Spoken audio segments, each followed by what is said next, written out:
So first of all, let me just say, don't you guys love Dr. Frazier? Yes. From the moment I first heard him, I fell in love. Okay.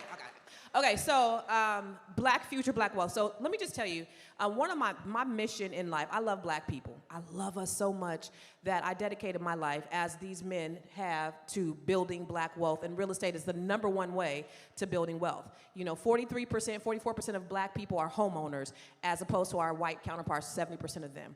But despite of everything that we went through, discrimination, predatory lending, redlining, all of those things, 44% of us are homeowners.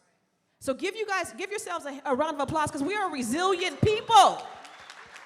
You would think that 100% of white people would be homeowners, but 43, 44% of us are, in spite of what we've gone through.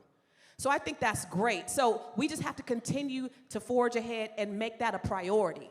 80% of wealth in this country is generated through real estate. 90% is passed intergenerationally. So we have to make sure we do those two things: purchase real estate and pass it on. There you go.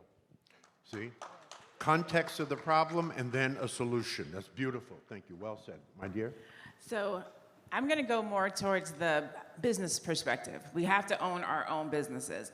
You cannot buy real estate if you don't have money. And if you're going to somebody else, corporate America, the white man, for your jobs, then you can lose your money, which means you can lose your house. You can lose your real estate. So own something. We need ownership. Own your home, own your business, own property, own stocks. Wealth is what we create so that we can pass it on. Legacy, right? So if we're creating wealth today, then we'll be making sure that we pass it on to our children, our children's children, our children's children. We want generational wealth, not just today's wealth. And that's what we see happening a lot. People are worried about what's happening right now and not your children's children's wealth. Yeah. So that's what I would say. Yes. Beautifully said.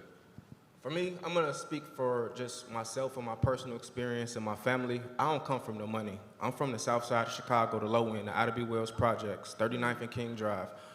Section 8, everything, EBT, government assisted, everything. Real estate means everything when it comes to wealth building for me and my family. I'm a first generation wealth builder. I got my first property through a program called Neighborhood Assistance Corporations of America, NACA, and I purchased it in a beautiful neighborhood in Chicago. I didn't have to purchase it in the hood or anywhere that wasn't desirable, that I didn't want to live.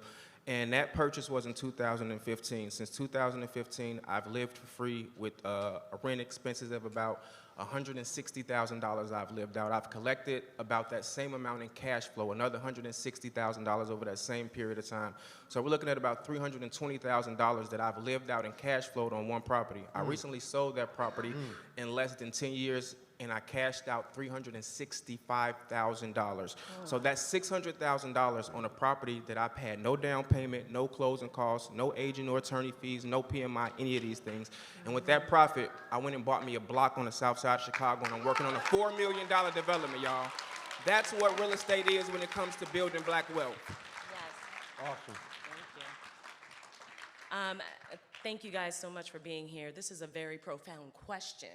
And to me, building black futures is about strategy.